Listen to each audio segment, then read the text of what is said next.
Welcome to Thirsty Thursday. I'm Jamie, and that there is Ross from Tait Real Estate. What are we making this week, Ross? Today we're going to make a black and tan. It's kind of lousy weather out. We're not outside celebrating on the deck or anything. It's inside.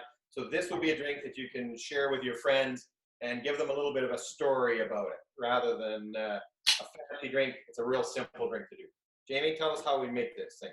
Okay, so you're going to get a lager beer or an ale. Take your glass, fill it about 2/3 of the way up, and make sure you get some head on it.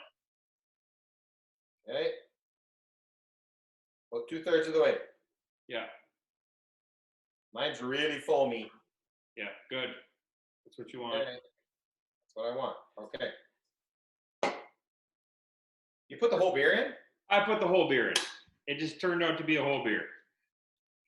Okay, well, I'm going with that much. So then take your spoon that you magically find out how that works. Yeah. And then we're just going to go on top of the head with your Guinness or your other stout and super, super slowly trickle it on top so it'll float on top. Okay, real slow. Real slow. Okay. So this drink was actually invented in the sort of late 1800s, and it wasn't designed really to impress your friends.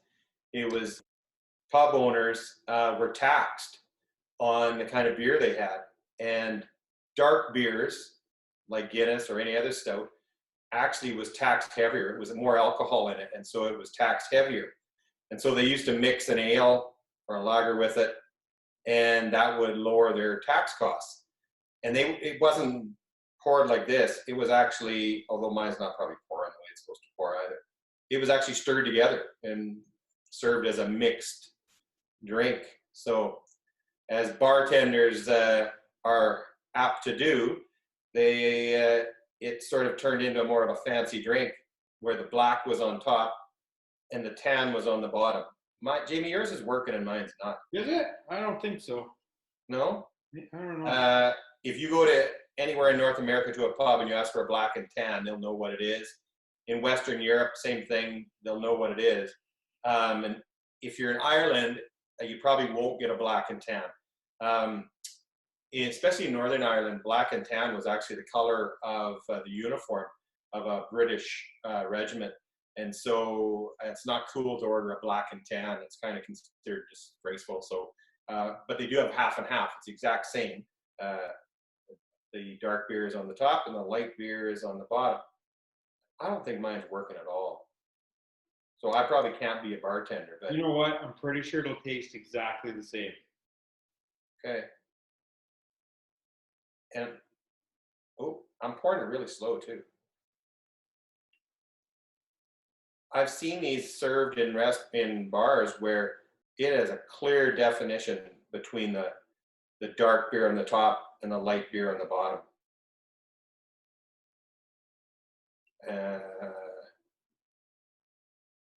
Oh well, I'm going to drink it 1800 style, which is just mixed together. Okay. That's kind of what I've got here now anyway. Mine's slowly mixing together anyway. So. Yours is starting to mix together too?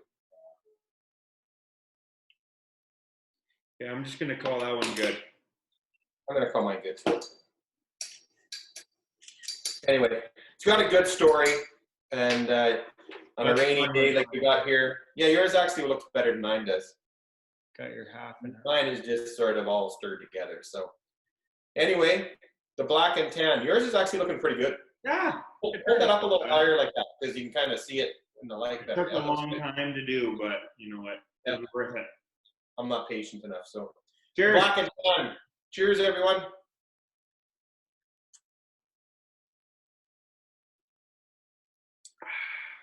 Good beer. It's a good one. Try it out. Cheers, everyone.